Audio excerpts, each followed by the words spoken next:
What is up, my friends? So I just got a chance to go see Anabelle Creation earlier this week, and let me tell you, this is way above and beyond the first Anabelle movie. This movie does a tremendous job at presenting you a great story that will keep you engulfed to the end of it. And the acting, the director, the cinematography, everything was on point. The scares didn't feel cheap. It was just right, and I highly recommend this movie this weekend. Opening night, let's go see it. But anyways, I want to talk to you about post-credit scenes. Post-credit scenes are usually reserved for comic book movies, superhero movies. They might be in some other movies, but it's really not done to establish anything else, maybe beyond a good laugh or a nod at something, or fan service. But this time around, the Anabelle Creation movie does actually add a post-credit scene or two to further the idea and the timeline of the movies they're presenting. As you all know, The Conjuring is a cinematic universe at this point. They have two other movies coming out, which will be The Nun and The Crooked Man, which will serve to further develop this cinematic universe James Wan started back with The Conjuring. Anabelle was the first one, so of course I guess that's why they have it as the first post-credit scene. Let's get talking about what the first post-credit scene means. Now, when the movie officially ends and we get the first line of credits, we do get a small post-credit scene, and this one is of Anabelle, the doll itself. The doll is just sitting there and it's just looking at the camera, and it's just panning, it's zooming, and then boom, tilts its head, little music plays.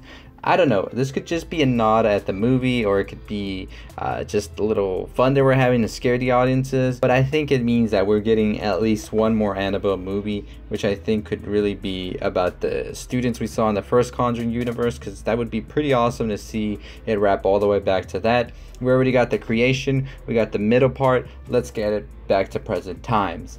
And I think it was great. I think it served its purpose. It really made the audiences like get scared and laugh and stuff like that. So always good to see that when you're in an audience. But second credit scene is actually one that is known that we will be getting the movie for, and that is The Nun.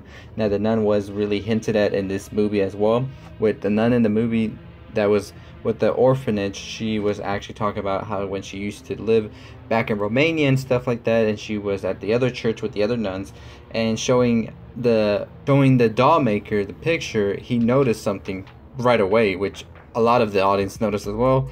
There was something hidden in the corner of the picture, and when he put it up to the light, there it was. Phallic, the nun, was there in the corner just looking at the other nun. That nun had said that she had no clue about that, and she was just as easily disturbed as the man was. Now, in the Anabelle movie, we also got to see what I believe also was the nun making an appearance. I don't know if her presence was carried in that picture or what was going on, but in the scene where Janice is in the wheelchair, we get to see somebody dressed as a nun, looking like deathly ghastly, push the wheelchair into the barn. Now, whether or not that was her or not, we did get now whether or not that was her at the end or not, we did get to see on the second last post-credit scene the nun appear, and the scene, let me tell you, it's really eerie and diabolical feeling, even darker than anything we've seen, I feel.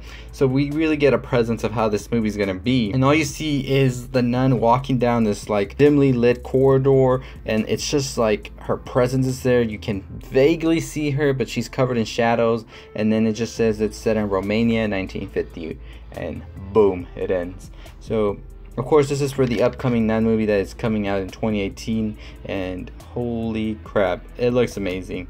Just from that pure scene alone, if this is the feeling this movie's going for, I'm excited for it. It's going to be really dark, really horrific, so let's get on to it. But anyways, those were the two post-credit scenes. Let me know what you think about them in the comments below. Have you seen the movie or not? Comment that as well.